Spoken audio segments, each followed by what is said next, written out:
सब्र का जिक्र तो आपने रामायण के दौरान सुना, जाना और पढ़ा ही होगा। आइए आज जानते हैं उनके बारे में विस्तार से। नमस्कार दोस्तों, हमारे श्री कृष्ण ज्ञान गंगा चैनल में आपका हार्दिक स्वागत करते हैं। यदि आपने हमारे चैनल को सब्सक्राइब नहीं किया है तो कृपया सब्सक्राइब कर लीजिए। सबरी श्री राम की परम भक्त थी, जिन्होंने राम को अपनी झूठे बेर खिलाए थे। सबरी का असली नाम श्रमणा था।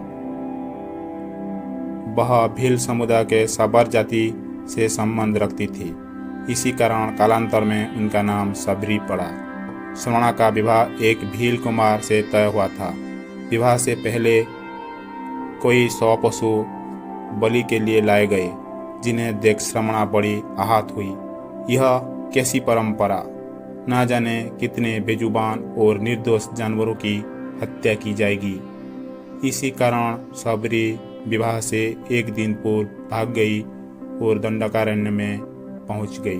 दंडकारण्य में मातंग ऋषि तपस्या किया करते थे। श्रमणा उनकी सेवा तो करना चाहती थी, पर वह भील जाति की होने के कारण उसे अवसर न मिलने का अंदेशा था। फिर भी सुबह सुबह ऋषियों के उठने से पहले उनकी आश्रम से नदी तक का रास्ता साफ कर देती थी। कांटे चुनकर रास्ते में साफ बालू बिछा देती थी।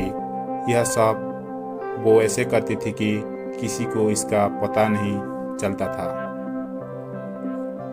एक दिन ऋषि श्रेष्ठ को सबरी दिख गई और उनके सेवा से अति प्रसन्न हो गए और उन्होंने सबरी को अपने आश्रम में शरण दे दी।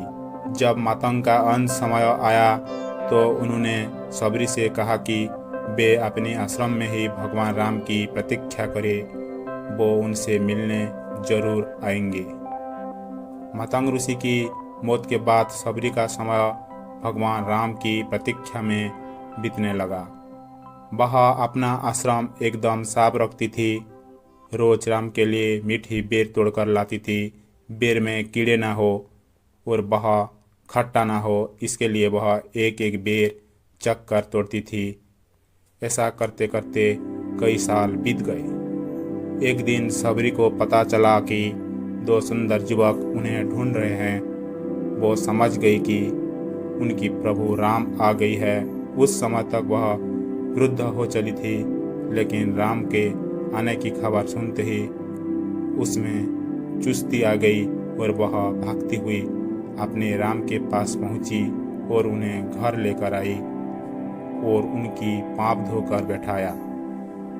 आपने तोड़े हुए मीठे बेर राम को दिए। राम ने बड़े प्रेम से बेर खाए और लक्ष्मण को भी खाने को कहा।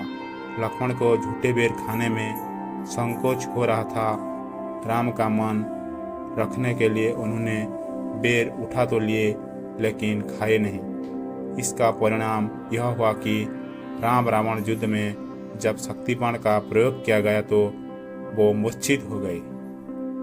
तब इन्हीं बेर की बनी हुई संजीवनी बूटी उनके काम आई थी। द्वारा दी गई जानकारी आपको कैसे लगी, हमें कमेंट करके जरूर बताइए।